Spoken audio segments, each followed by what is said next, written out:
और भारतीय बाजारों में भले ही ये हफ्ता थोड़ा सा छोटा रहा हो, ट्रंकेटेड रहा हो, परसों एक मिड वीक हॉलिडे मिली हो, लेकिन बिकवाली का सिलसिला हावी है।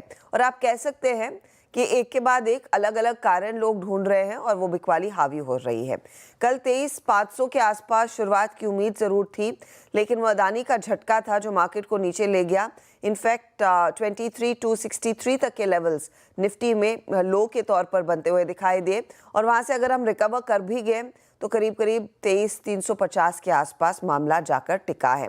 निफ्टी बैंक की तस्वीर भी कुछ ऐसी ही दिखाई दी। वहां पर भी हमने देखा है सेल साइड की पोजीशंस फिर से इंटेंसिफाई होने लगी थी। हालांकि एचडीएफसी बैंक, आईसीआईसीआई बैंक ने कोशिश जरूर की थी मार्केट को सपोर्ट करने के लिए। डर यही था कि अदानी के खिलाफ अगर बड़ा एक्शन लिया जाएगा, अदानी ग्रुप में जो बैंकों का एक्सपोजर है उनकी स्थिति क्या रहेगी। तो वो एक फियर फैक्टर था जो पूरी तरह से हावी था भारतीय बाजारों में। उसी के मद्देनजर कल सेल साइड की पोजीशंस बनती हुई दिखाई दी। अब आपके लिए लेकर आते हैं कि आज सुबह में क्या समीकरण बैठ रहे हैं, ग्लोबल मार्केट से क्या संकेत है। पहले तो हमारा गिफ्ट निफ्टी, ध्यान रखिएगा गिफ्ट निफ्टी आज इस समय 100 पॉइंट ऊपर है, 105 अंकों की बढ़त पर कारोबार कर रहा है। तो इशारा जरूर है कि एक थोड़ा सा रिलीफ देखने को मिलेगा कल के दबाव वाले प्रेशर। लेकिन आपको यह भी गौर करना है कि कल सुबह में 125 पॉइंट ऊपर था गिफ्ट निफ्टी और मार्केट खुलते खुलते वहां पर एक अच्छा खासा सेल ऑफ देखने को मिला था। तो नजरें आपकी गिफ्ट निफ्टी पर होनी चाहिए कि वो कैसे सेंटिमेंट को भाप रहा है और धीरे धीरे किस तरह का रिएक्शन आ रहा है।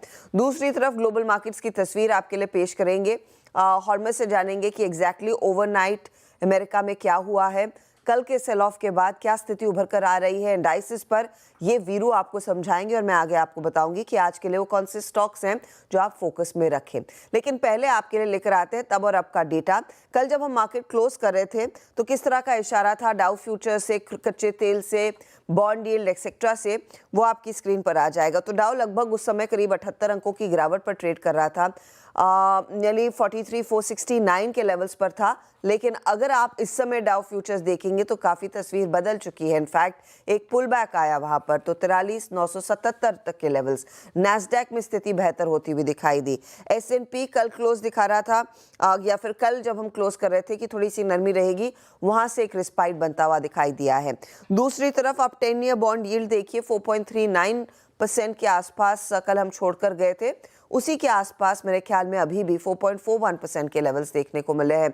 डॉलर इंडेक्स में आप कह सकते हैं 30 बेसिस पॉइंट का चेंज देखने को मिला है। लेकिन कच्चा तेल है जो फिर से उबलने लगा है।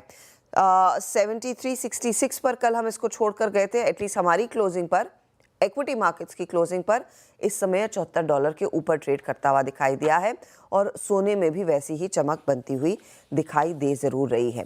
तो ये है वो तब और अब का डेटा।